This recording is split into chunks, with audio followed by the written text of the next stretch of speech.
ಯಾರೇ ನಮ್ಮ ಕೈ ಬಿಟ್ಬಿಟ್ರು ನಾವು ನಂಬ್ತಿರೋ ಯಾವ್ರ ಕೈ ಬಿಡಕ್ಕಿಲ್ಲ ಅನ್ನೋದಕ್ಕೆ ಇದೇ ಅಲ್ವಾ ಸಾಕ್ಷಿ. ಅಮ್ಮ ಕಾಳವ ನಮ್ಮ ಕೈ ಬಿಡ್ಲಿಲ್ಲ.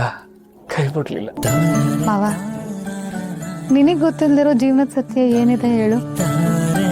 ಯಾರು ಸತ್ಯ, ನೀತಿ, ನಿಷ್ಠೆ, ನ್ಯಾಯ ಅಂತಿರ್ತಾರೋ ಅವ್ರಿಗೆ ಕಷ್ಟಗಳು ಜಾಸ್ತಿ. ಆದರೆ ಸೋಲಿಲ್ಲ. ಆದ್ರೆ ಅದೇನೇ ಕಷ್ಟ ಬಂದರೂ ವಿಧಿ ಆಶ್ರಯ ಕೊಟ್ಟೆ ಕೊಡುತ್ತೆ. ನಾನು ಹಂಗೆ ಯೋಚನೆ ಮಾಡ್ತಾ ಇರ್ತೀನಿ. ನನ್ನ ತಂಗಿರ ಬಾಳ್ನಾಗೆ ಏನೇನೋ ಸಮಸ್ಯೆ ಬರ್ತದೆ. ಇನ್ನೇನ ದೊಡ್ಡದಾಯ್ತೈತೆ ಅನ್ನೋಷ್ಟರಲ್ಲಿ ಅದು ಕರ್ಗೋಯ್ತದ ಪಾರು ಅಲ್ವಾ?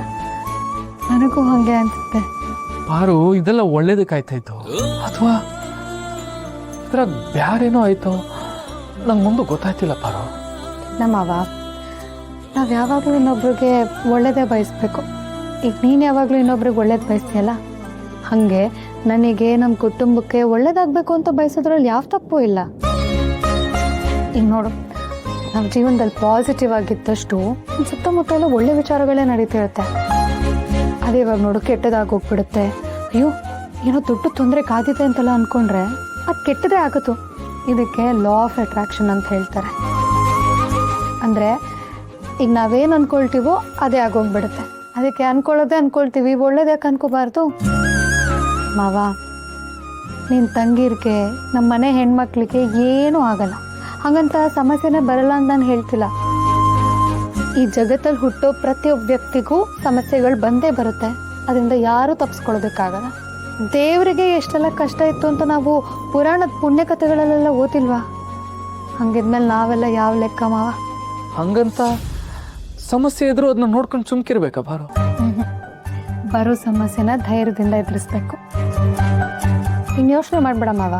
ನಮ್ಮ ರಾಣಿ ಆಗಲಿ, ರಶ್ಮಿ ಆಗಲಿ, ರತ್ನ ಆಗಲಿ, ರಮ್ಯಾ ಆಗಲಿ ಎಲ್ಲರೂ ಖುಷಿಯಾಗಿರ್ತಾರೆ, ಚೆನ್ನಾಗಿರ್ತಾರೆ. ನಾನಿದ್ದೀನಿ, ಎಲ್ಲ ಸರಿಯಾಗತ್ತೆ. ರತ್ನ ಹಂಗೆ ಮಕ್ಕಳಾಯ್ತದೆ ಅಂತ ಹೇಳೋದಲ್ಲ, ಸಾಕು ನಂಗೆ.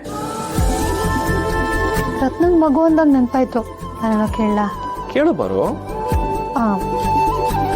ರತ್ನಂಗೆ ಮಗು ಆದರೆ ನೀನು ಯಾರನ್ನ ಜಾಸ್ತಿ ಪ್ರೀತಿಸ್ತೀಯ? ರತ್ನಂಗೆ ಮಗು ಆಗ್ಬಿಟ್ರೆ ನಾನು ಮಾವ ಆಗ್ಬಿಡ್ತೀನಿ. ಅವಾಗ ಆ ಮಗಿನೇ ಜಾಸ್ತಿ ಪಿರುತಿ ಮಾಡೋದು ನಾನು. ನನ್ನ ಎಂಡ್ರು ಕೊಲ್ತಾಳೆ, ನನ್ನ ಹೊಳಿತಾಳೆ, ಕಾಪಾಡ್ರಪ್ಪ, ನನ್ನ ಕಾಪಾಡ್ರು. ಏನಾಯ್ತು ಪಾರು? ಇನ್ನೂ ಗೊತ್ತಾಗಿಲ್ವಾ ನಿನಗೆ? ಅಯ್ಯೋ ರತ್ನಿ, ಯಾಕೆ ಕಣ್ಣಲ್ಲಿ ನೀರು? ಇವಾಗೆಲ್ಲ ಸರಿ ಹೋಯ್ತಲ್ವೇ? ಇಲ್ಲ ರೀ, ಇದು ನೋವಿಂದ ಬರ್ತಿರೋ ಕಣ್ಣೀರಲ್ಲ. ಕಷ್ಟ ಅನ್ನೋದು ಎದೆ ಮೇಲೆ ಕೂತು ರಾಕ್ಷಸತನದಿಂದ ಮೆರೆದು ಆ ಕಷ್ಟಕ್ಕೆ ಸುಸ್ತಾಗಿ ಬೀಳುತ್ತಲ್ಲ, ಅವಾಗ ಬರೋ ನಿಟ್ಟುಸಿರಿನ ಕಣ್ಣೀರಿದು. ರತ್ನಿ, ನನಗೆ ಸಂಸ್ಬಿಡು. ಇದಕ್ಕೆಲ್ಲ ನಮ್ಮ ಅಪ್ಪನೇ ಕಾರಣ. ನಿಮ್ಮ ಮನೇಲಿದ್ದಾಗ ನೀನು ಹೆಂಗಿದ್ದೆ? ರಾಣಿ ಇದ್ದಂಗಿದ್ದೆ. ಇಲ್ಲಿ ನಿನಗೆ ಹೆಜ್ಜೆಜ್ಜೆಗೂ ಬರೀ ನೆಲ ಸಿಕ್ಬಿಟ್ಟಿದ್ರು ಆಯ್ತಿತ್ತು, ಆದರೆ ಬರೀ ಮುಳ್ಳಿನ ದಾರಿನೇ ಸಿಗ್ತೈತೆ. ಇದಕ್ಕೆಲ್ಲ ನಾನು ಒಂಥರ ಕಾರಣನೇ.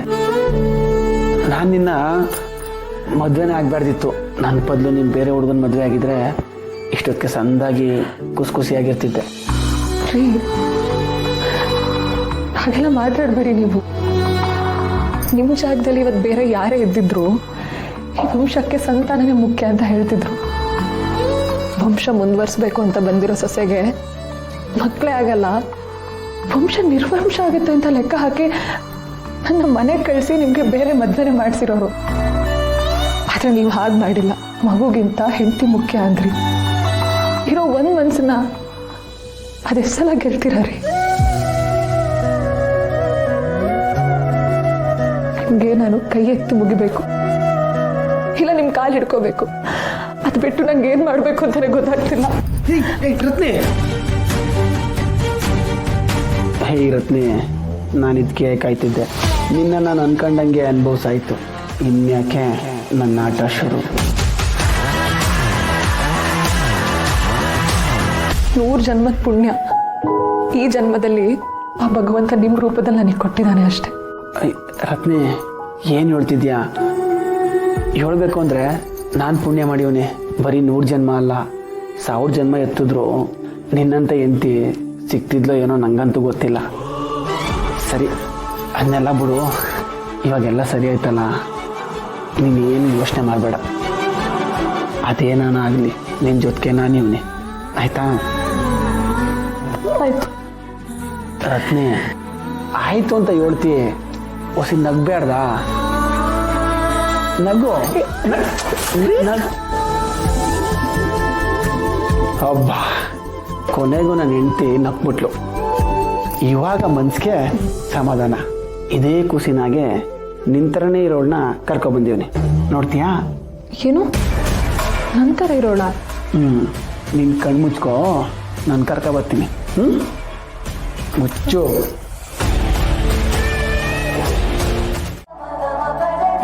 ರತ್ನಿ, ಇವಾಗ ನಿಧಾನಕ್ಕೆ ಕಂಡ್ಬಿಡು.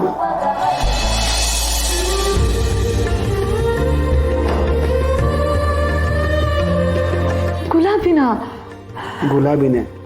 ನೀನೇ ಅನ್ಕಂಡೆ? ಓ, ನಿಂತರೇ ಇರೋಳನ್ನ ಇನ್ನೊಬ್ಳು ಯಾರೋ ಹುಡುಗಿನ ಕರ್ಕೊಂಡ್ಬಂದ್ಬಿಡ್ತಾನೆ ಅನ್ಕಂಡ? ಅದು ನನ್ನ ಸತ್ರು ಸಾಧ್ಯ.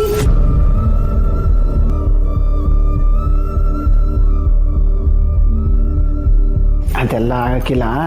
ತಗೋ, ಇದನ್ನ ನೀನೇ ಹಿಡ್ಕ, ನೋಡೋಕ್ಕೆ ನಿಂತರನೇ ಅವೆ.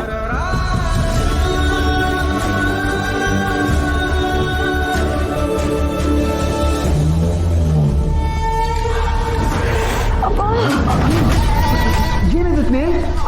ಮುಳ್ಳು ಚುಚ್ತು ರೀ. ಅಯ್ಯೋ ಅಯ್ಯೋ ರತ್ನಿ, ನಮ್ಮ ತಾಯನೇ ಗೊತ್ತಾಗಿಲ್ಲ ರತ್ನಿ. ನಿಮಗೆ ನಾನೇ ನೋವು ಮಾಡ್ಬಿಟ್ನಾ?